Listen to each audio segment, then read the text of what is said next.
This is James Bullock with WarriorSciences.com, and today we're going to cover a second way to utilize the double jab.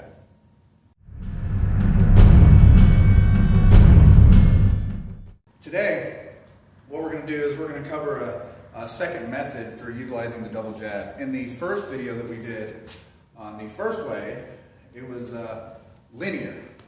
It was just straight down the pipe. We're just bringing the double jabs right to the opponent, right to his face. On this one, we want to utilize both linear and angular. So we'll get straight to the footwork on this. You will basically just step drag and then immediately step 45. But the key here is timing it with the extension and retraction of your punch. So slowly, it would look like this. I would punch. As I retract, this foot will drag forward, my back foot will drag forward slightly so that I can drive again. Then I will immediately punch whenever I step 45. I'm not waiting until my back foot reorients to my lead foot. So, once again, it's going to be here. This is where I throw the punch. I don't wait for this foot, then punch. But then I can reset my stance after that, reset my position. So if I did it the other way, though, it'd be much slower if I did wait for that back foot. So that way it would look like this. I would go here, then I would step, then throw it. I didn't even want to wait. So step and punch, same time. Retract and drag. Step and punch. I'm using an angle, then retract and drag. So the common theme is when I extend the punch, I'm stepping. When I'm retracting, I'm dragging the other foot. You could actually consider that in a roundabout way, punching on the half beat. So if punches had beats 1 and 2 and 3, it's that 1 and. On the and, you're doing something on the end. So if I do it slow to the back, actually I'll do a side beat first. So footwork by itself is going to be step drag, step off line, reorient.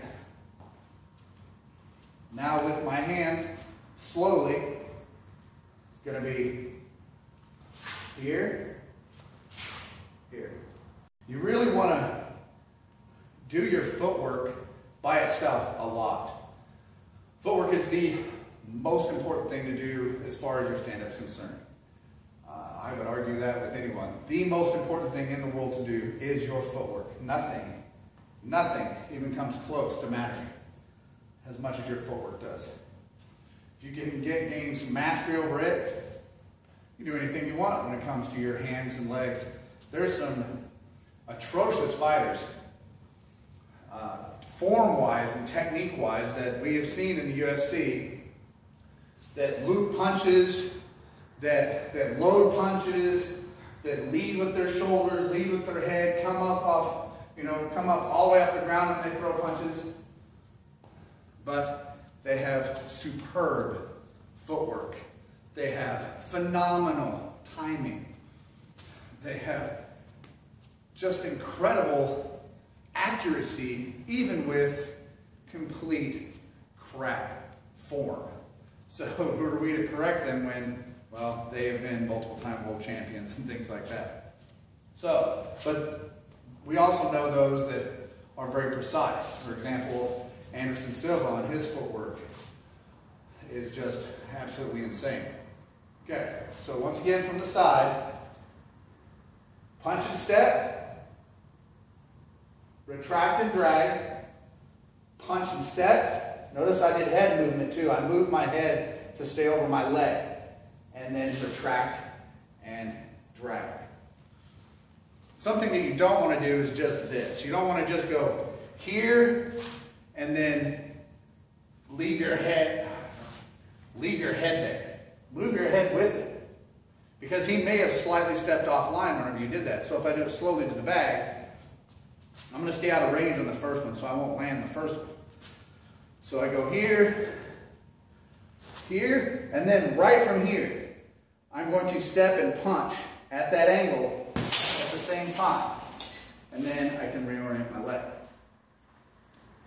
Obviously, I'm showing all of this slowly so that you guys can follow along. But practice your footwork slow at first. Then start moving around. Watch yourself in a mirror. We have a big mirror right here that I have the guys use all the time to watch their footwork and things. Eventually, of course, you're not going to be using it. You're going to know where you are in relation to yourself. You're going to have a lot better kinesthetic perception.